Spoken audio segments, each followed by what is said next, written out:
Kia ora everyone, welcome back to our next edition of Econ Talks. Gareth, we've seen the latest labour market statistics come out. The unemployment rate has increased. It's now the highest in quite a bit, in a sense. Certainly if you look through the sort of short spike that we saw after the start of the COVID-19 pandemic. Looking through that, anything unexpected in those results, or are we seeing the labour market broadly evolve as we'd expect, which is always later than the rest of the economy starts to evolve? Yeah, that lift in the unemployment rate to 5.1% was pretty much in line with people's expectations, in line with what the Reserve Bank had been picking, a little bit more than we thought ourselves, given that the monthly employment numbers in the latter part of 2024 had just shown a little bit of signs of improvement, but there's always, half a dozen different measures of the labour market that you can try and take into account and look through, and they tend to show you slightly different things at different times. But like I say, unemployment up. Employment still down, and down both over the quarter and down by 1.1% from a year ago. So there's still, substantial weakness in those sort of job numbers from the HLFS. Again, not too unexpected in terms of the overall trend there, and the labour market, like you say, being one of those things that tends to be the last part of the economy to turn. I mean, we have been talking for some time about mid-2025 before you start to see, unemployment at its peak. So we think there's probably still a couple of quarters of those increases to come, and before probably you start to see a little more appetite and enthusiasm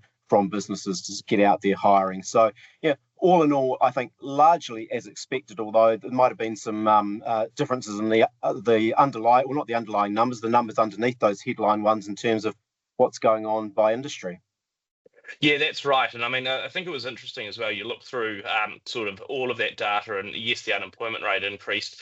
Employment was down. I think actually that annual drop was like the largest in 15 years or something, go back to GFC. So some big numbers coming through. But also, I mean, those wider capacity measures, the likes of the underutilization rate increasing as well.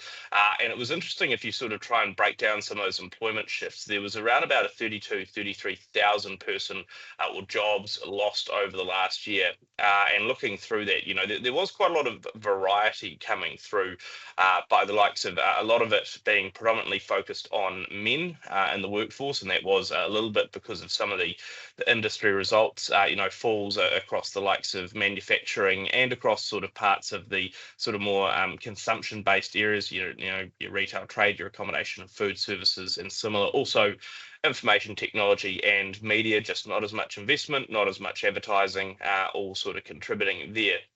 I think the other one that was probably interesting that we don't talk about a huge amount, but it was the participation rate, which fell again, sort of for the second time. And digging into some of those numbers, effectively what you're seeing is that the unemployment rate would actually have been higher if you didn't have a bunch of people that were going, look, I'm not actually looking for work, or I'm not available for work. I'm not going to be counted as unemployed. I'm going into the other bucket that we call the not in labour force group. And you saw a doubling from a low number, but a doubling in the number of people who, that they're in that not in labour force group, and they're saying, look, I've been looking around, there's no work. There is no work out there. I cannot find it. I'm not going to keep looking and sort of waste my time, which is definitely a more prominent theme. You noted as well, Gareth, that sort of issue around what's happening with hiring, and, from a business point of view, it's going to take a little bit of time for businesses to be confident enough to start hiring again. And that's sort of backed up with some of the job ad numbers that we're getting through from some of the various job boards. They've stopped falling, which is encouraging. You look at likes of the MB job ads figures, or what's happening on Seek, and they've sort of stopped falling, but they're sort of just leveling out. And so it does seem that, okay, there might not be as much further downside in terms of the labour market crashing back as far, but that pickup is still going to take a little bit of time. All of that, with a lot more slack in the labour market, has also meant that wage pressures are a lot less intense. Of course, when there's a lot more competition going around to secure a job, you're not as able to sort of push for pay increases like before, and bosses definitely don't sort of have the bandwidth to offer them as much. So that seems to be driving a little bit less wage pressure over time, which is encouraging, what we'd expect to be seeing. All in all, that sounds like the labour market is broadly evolving as the Reserve Bank would expect. That's effectively the last big set of data we get in before the Reserve Bank meets on the 19th of February. So what are we looking at when that meeting comes around? Yeah, you're right about it being largely as they have expected, and it is encouraging, I think, from the bank's point of view as well, that those labour cost growth numbers are pulling back. You're talking about 0.5% a quarter now in terms of labour cost growth, rather than the over 1% that we were seeing coming through in the numbers a few quarters ago. So that is good news in terms of, the sort of business costs going forward, because obviously if you've got that very strong labour cost inflation, it does feed through into higher sort of cost pressures and price pressures throughout the economy. So it's another sort of feather in the Reserve Bank's cap, or tick in the positives column that they can do when they're looking through those sort of inflation risks going forward from here. I think given that all those numbers were essentially as the Reserve Bank would have liked them, it does really reinforce our view that a 50 basis point cut now is pretty much locked in, I think, for later this month with the next review.